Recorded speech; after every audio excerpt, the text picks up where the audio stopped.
హామీలిచ్చి నేను మీ పాలమూరు బిడ్డను నన్ను ముఖ్యమంత్రి చేయండి అని చెప్పి డైలాగులు కొట్టి సెంటిమెంట్ పెట్టి ఇవాళ 6 గ్యారంటీలు 420 హామీలిచ్చి గద్దెనెక్కింది కాంగ్రెస్ ప్రభుత్వం. కొలువు తీరిండు రేవంత్ రెడ్డి. 2 ఏళ్ళు అయిపోయింది. 100 రోజుల్లోనే 100 రోజుల్లో 6 గ్యారంటీలు అమలు చేస్తామన్నారు. మరి 2 ఏళ్ళు అయింది. ఒక్క హామీ అమలైందా సరిగ్గా ఒక్కసారి గుర్తు చేసుకోండి. కొత్తవి అమలు చేయడం దేవుడెరుగు, ఉన్నవి కూడా ఊడగొట్టినారు.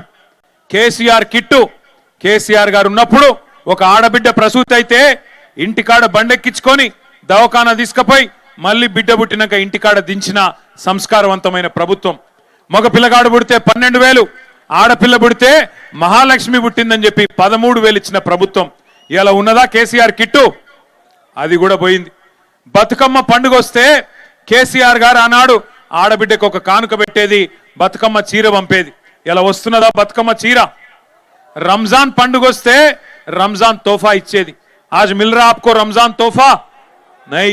क्रिसमस को వస్తే క్రిస్మస్ పండుగకు క్రైస్తవులకు అందరికీ క్రిస్మస్ కానుక ఇచ్చేది. ఇలా వస్తున్నదా? అది కూడా లేదు. కొత్తయి దేవుడెరుగు కొత్త పథకాలు ఉన్నాయి ఊడగొట్టినారు. నెలకు 2,000 రూపాయలు కేసీఆర్ గారు పెన్షన్ ఇచ్చేది 46 లక్షల మందికి. రేవంత్ రెడ్డి ఏమన్నాడు? కేసీఆర్ గారు ఒక ముసలమ్మకో ముసలయ్యకో ఇద్దర్ల ఇంట్లో ఒకరికే ఇస్తున్నాడు, నాకు అవకాశం ఇవ్వండి, పాలమూరు బిడ్డను నేను ఇద్దరికి ఇస్తా, ఇంట్లో ముసలమ్మకు ముసలయ్యకు ఇద్దరికి ఇస్తా, ఆయన 2,000 ఇస్తే నేను 4,000 ఇస్తా అన్నాడు. అది కూడా 100 రోజుల్లో ఇస్తా అన్నాడు. ఇచ్చిండా? మరి 25 నెలలు అయిపోయింది. 100 రోజులు గంగలో పోయింది. ఆ 2,000 తప్ప 4,000 లేదు. ఆ 2,000 కూడా 2 నెలలే కొట్టిండు. ముసలోళ్ళ నోట్ల కూడా మన్ను కొట్టిండు రేవంత్ రెడ్డి. రైతులను ముంచిండు. రేవంత్ రెడ్డి గారు ఎప్పుడు చెప్తా ఉంటాడు, పండబెట్టి తొక్కుతా అంటాడు. నిజంగానే పండబెట్టిండు. వ్యవసాయాన్ని పండబెట్టిండు, రైతాంగాన్ని తొక్కిండు. రైతు బంధు కేసీఆర్ గారు 2 పంటలకు ఇస్తే నేను 3 పంటలకు ఇస్తా అన్నాడు. నాటేసే టైంకు కేసీఆర్ గారు ఉన్నప్పుడు రైతు బంధు పడేది. ఒకసారి కాదు, 2 సార్లు కాదు, 11 సార్లు 70 లక్షల మంది రైతుల ఖాతాల్లో 73,000 కోట్ల రూపాయలు జమ చేసిన నాయకుడు ఎవరు? కేసీఆర్ గారు. కానీ ఈ మొనగాడు ఎన్ని మాటలు చెప్పిండు ఆ రోజు? 2 పంటలకు ఇస్తారా, 3 పంటలకు ఇయ్యాల రైతు బంధు అన్నాడు. 2 పంటలకేనా, 3వ పంటకి ఇయ్యవా అని నిలదీసిండు. 10,000 15,000 ఇస్తా అన్నాడు. ముష్టేసినట్టు 10,000 ఇస్తావా, మా సోనియమ్మ మీద ఒట్టు 15,000 ఇస్తా అన్నాడు. మరి ఇలా సోనియమ్మ మీద ఒట్టేసినావు కదా, ఇచ్చినవా 15,000? వచ్చినాయా? భూ యజమానులకే ఇస్తున్నాడు ముఖ్యమంత్రి కేసీఆర్. నేను కౌలుదారులకు కూడా ఇస్తా అన్నాడు. పట్టించుకుంటున్నాడు మళ్ళీ ఇలా కౌలు రైతులను. రైతు కూలీలకు నెలకు 1,000 రూపాయలు ఇస్తా అన్నాడు. రాహుల్ గాంధీ మీద ఒట్టన్నాడు. ఇస్తున్నాడా? పడుతున్నాయా రైతు కూలీలకు? ఆలోచించండి ఎన్ని అబద్ధాలు. కేసీఆర్ గారు కళ్యాణ లక్ష్మి షాదీ ముబారక్ పేరు మీద 1,00,000 రూపాయలు ఇచ్చి 15 లక్షల మందికి పెళ్లి చేస్తే నేను తులం బంగారం ఇస్తా.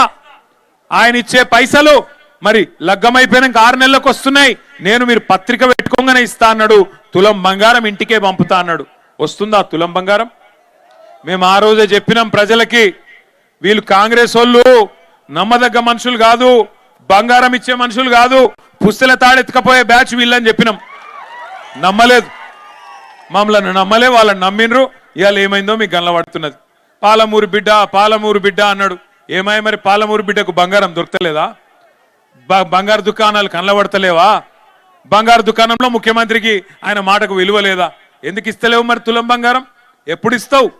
ఇంకా ఈ మోగోడు అంట, ఈ సిపాయి ఏది తులం బంగారం ఇస్తా అని ఇప్పటిదాకా కనీసం కళ్యాణ లక్ష్మి కూడా చక్కగా ఇయ్యనోడంట. ఇలా ఆడబిడ్డలందరినీ 1,000,000 మంది ఆడబిడ్డల్ని కోటీశ్వరులు చేస్తాడంట. కూట్లే రాయి తీయనోడు ఏట్ల రాయి తీస్తాను బయలుదేరిండంట. 1,000,000 మంది ఆడబిడ్డల్ని కోటీశ్వరులు చేయాలంటే ఎన్ని పైసలు కావాలా, ఎన్ని కోట్లు కావాలా? 1,000,000 కోట్లు కావాలా? 1,000,000 కోట్లు అంటే మాట్లాడితే కూడా అబద్ధం చెప్తే కూడా కొద్దిగా అతికేటట్టు ఉండాలనా లేదా?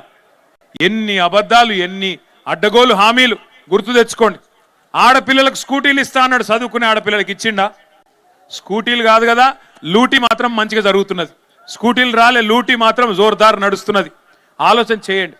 విద్యా భరోసా కార్డు ఇస్తా అన్నాడు. మరి ఫీజు రీయింబర్స్మెంట్కే దిక్కులేదు. 12,500 కోట్ల రూపాయలు అటు కాలేజీలోళ్ళు మొత్తుకుంటున్నారు, ఇటు టీసీలు రాక పిల్లగాళ్ళు ఇంట్లో వాళ్ళు మొత్తుకునే పరిస్థితి వచ్చింది. నేను చెప్పేది ఏమైనా అబద్ధం ఉంటే మీరే ఆలోచన చేయండి. ఈ 2 ఏళ్లలో ఎవరికి లాభం జరిగింది, ఈ 2 ఏళ్లలో ఏ వర్గానికి లాభం జరిగింది మీరు ఆలోచించండి. మీరు నిన్నగాక మొన్న మరి చూసినారో లేదో అసెంబ్లీ మంత్రి గారు చెప్తున్నారు, ఒక ఆయన రెవెన్యూ మంత్రి గారు, కేసీఆర్ గారేమో కొత్త రెవెన్యూ డివిజన్లు చేసినాడు, కొత్త జిల్లాలు చేసినాడు. ఉమ్మడి మహబూబ్ నగర్ జిల్లాని 5 జిల్లాలు చేసిండు కేసీఆర్ గారు. నాగర్ కర్నూలు జిల్లా, వనపర్తి జిల్లా, గద్వాల జిల్లా, నారాయణపేట జిల్లా చేసినాడు. మీరందరూ నారాయణపేట వాళ్ళు, గద్వాలోళ్ళు, కొల్లాపూర్ వాళ్ళు, అచ్చంపేట వాళ్ళు మీరు మహబూబ్ నగర్ దాకా వచ్చేది ఎందుకు? మీ దగ్గరికే కలెక్టర్ను, ఎస్పీని తీసుకొస్తా, జిల్లా అధికారులను మీ దగ్గర కూర్చోబెడతా, ఇంత దూరం మీరు వచ్చేది ఏందని చెప్పి ఎక్కడికక్కడ జిల్లాలు ఏర్పాటు చేసినాడు. కలెక్టర్లను మీ గడప ముంగట కూర్చోబెట్టినాడు. కొత్త రెవెన్యూ డివిజన్లు ఏర్పాటు చేసినారు, కొత్త మండలాలు ఏర్పాటు చేసినారు. ఈ జిల్లాలో ఉండే మా లంబాడా సోదరులు, మా గిరిజన సోదరులు మీ ఆకాంక్ష నెరవేరుస్తూ తాండాలను గ్రామ పంచాయతీలు చేసిండు కేసీఆర్. మరి ఇవాళ కాంగ్రెస్ ప్రభుత్వం ఏం చెప్తుందో తెలుసా? కేసీఆర్ తప్పు చేసిండు, తాండాలు గ్రామ పంచాయతీలు చేసేది కాకుండే, మహబూబ్ నగర్ జిల్లాను 5 ముక్కలు చేసేది కాకుండే, అందుకే వనపర్తి రద్దు చేస్తాం, నారాయణపేట రద్దు చేస్తాం, అట్లాగే గద్వాల జిల్లా కూడా రద్దు చేస్తామని చెప్పి నిన్నగాక మొన్న పొంగులేటి శ్రీనివాసరెడ్డి రెవెన్యూ మంత్రి గారు ప్రకటిస్తా ఉన్నాడు. శాస్త్రీయంగా చేయలేదు, వీటన్నిటిని తీసేస్తామంటున్నాడు. మరి తీసేస్తే నారాయణపేట లూకుంటారా, గద్వాలో లూకుంటారా, వనపర్తితో లూకుంటారా?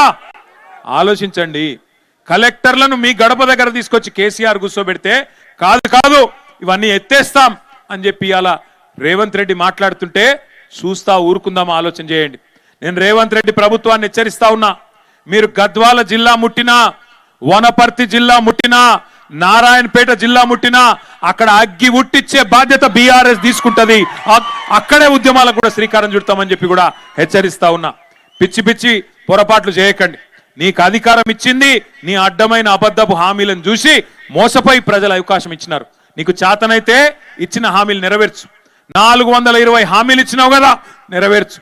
కేసీఆర్ గారి నాయకత్వంలో ఈ జిల్లాని సస్యశ్యామలం చేయాలని చెప్పి పాలమూరు రంగారెడ్డి ఎత్తిపోతల పథకాన్ని కేసీఆర్ గారు బ్రహ్మాండంగా కృష్ణా జలాల్లో మన జిల్లాకు, రంగారెడ్డి జిల్లాకు, కొంత భాగం నల్లగొండ జిల్లాకు నీళ్లు ఇవ్వాలన్న ఉద్దేశంతో 14 లక్షల ఎకరాలకు నీళ్లు ఇవ్వాలని చెప్పి బ్రహ్మాండమైన పథకం పాలమూరు రంగారెడ్డి ఎత్తిపోతల పథకం. 30,000 కోట్లు ఖర్చు పెట్టినాం, 90% పనులు పూర్తి చేసినాం. రిజర్వాయర్లు అన్నీ పూర్తయినాయి. కావాలంటే మీరు కూడా చూడొచ్చు. నార్లాపూరు, ఏదుల, కరివెన, వట్టెం, అట్లాగే ఉద్దండాపూర్ రిజర్వాయర్. ఏనుగెళ్ళింది తోక జిక్కింది అన్నట్టు 90% పని పూర్తయి ఒక కాలువలు మాత్రమే పూర్తి చేసేది ఉన్నది. కేసీఆర్ గారు పంపులు కూడా పెట్టిండు. ఆ పంపులు కూడా, ఒక పంపు నార్లాపూర్లో స్వయంగా కేసీఆర్ గారే ముఖ్యమంత్రిగా 2023 సంవత్సరంలో వచ్చి ప్రారంభించిండు. నీళ్లను కూడా పాలమూరుకు చూపెట్టిండు.